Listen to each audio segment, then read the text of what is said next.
ఈ దినములలో చాలామంది గొప్ప వాళ్ళు అవ్వడానికి చాలా ప్రయత్నం చేస్తుంటారు. వాటిలో కొన్ని సఫలమవుతాయి, కొన్ని విఫలమైపోతూ ఉంటాయి. విశ్వాస జీవితంలో గొప్పవారుగా మార్చబడాలి అంటే పరిశుద్ధ గ్రంథంలో ఒక మాట తెలియపరుస్తాను. ప్రభు అయిన యేసు క్రీస్తు వారు ఆయన జీవిస్తున్నటువంటి దినములలో ఒక తల్లి తన ఇద్దరు కుమారులు గూర్చి ప్రభు దగ్గర ప్రస్తావిస్తుంది. ఏమన్నా తెలిసినా, అయ్యా ఈ నా ఇద్దరు కుమారులలో నీ కుడి వైపున ఒకరిని, ఎడమ వైపున మరొకరిని కూర్చోబెట్టుకో అని అడిగినప్పుడు యేసయ్య ఆ తల్లికి ఒకే సమాధానం ఇస్తాడు. అది కుడివైపున కూర్చునేది, ఎడమ వైపున కూర్చునేది నా వశమున లేదది, ఎవరికి సిద్ధపరిచినో వారికే అది అనుగ్రహించబడుతుంది అని చెప్పారు.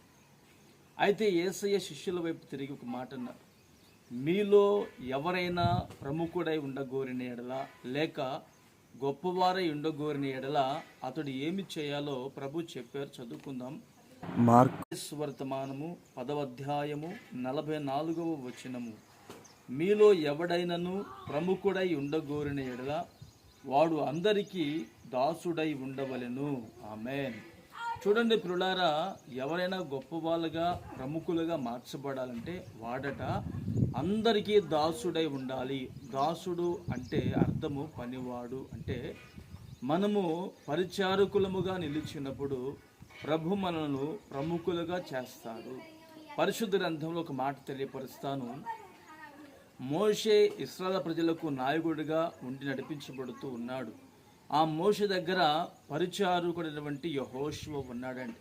అతడు పరిచారకుడు. మోషేకి అతడు ఒక నమ్మకమైనటువంటి పరిచారకుడిగా ఉన్నాడు. మోషే నాయకత్వం అయిన తర్వాత అదే నాయకత్వంలోనికి యెహోషువ వచ్చాడండి. అంటే యెహోషువ ప్రముఖుడిగా ఉన్నాడు, గొప్పవాడిగా ఉన్నాడు. మరి నీవు కూడా ప్రముఖుడవై గొప్పవాడివై ఉండాలంటే మొదట నీవు తగ్గించుకుని దాసుని వలె పరిచర్య చేయగలిగితే నా యేసయ్య నిన్ను గొప్పవానిగా ప్రముఖునిగా మలచునుగాక. ఈ రోజున ఈ వాగ్దానము మన జీవితంలో ప్రభు స్థిరపరచునుగాక. ఆమేన్. ప్రార్థన చేసుకుందాం. ప్రేమగల తండ్రి, పరిశుద్ధుడా, జీవాధిపతి, స్తోత్రం చెల్లిస్తున్నాము నాయన.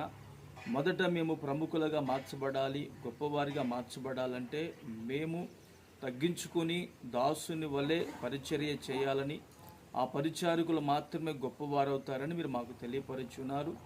ఇట్టి మాటలు మేము త్రోసి వేసుకొనక మా హృదయంలో మేము కలిగిన వారమై విశ్వాస జీవితంలో మేము పరిచారకులుగా మీరు నియమించి మహిమ పొందుకోమని యేసు నామమున ప్రార్థిస్తున్నాను తండ్రి.